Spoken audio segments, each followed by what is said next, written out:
ভাই তুমি কি আমার ক্যামেরাম্যান হিসেবে থাকবা? জি হ্যাঁ ভাই থাকবো তো, কি ভিডিও করবা? জি ভাই টিকটক ভিডিও, এসব টিকটক ভিডিও তো প্রতিবন্ধী ভাই, এসব ভিডিও আমি করি না। আচ্ছা ভাই যাই হোক, কারণ আপনার টাকা পয়সা বাড়াই দিন, আপনি তো একটা অভিজ্ঞতা ক্যামেরাম্যান, টাকা পয়সা বাড়াই দিন নেন। জি আচ্ছা ভাই ঠিক আছে, তাহলে আমার মাসে 1.5 লাখ করে দিতে হবে, আপনি কি রাজি আছেন?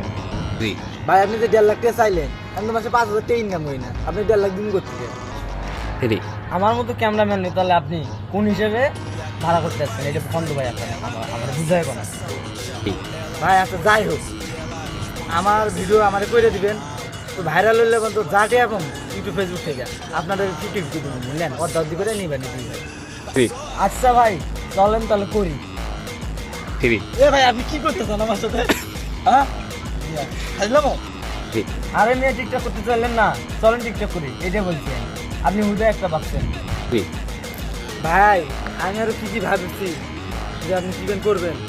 আর চলেন ভাই টিকটক করি, আমার মাথাটা, চলেন ভাই চলেন চলেন জি হ্যাঁ চলো ভাই উঠো জায়গা। জি চলেন ভাই, আর কি করার আছে? তো বাসা থেকে আমার ক্যামেরাটা লইয়ে দিই ভাই, জানিয়ে অসুবিধা নেই।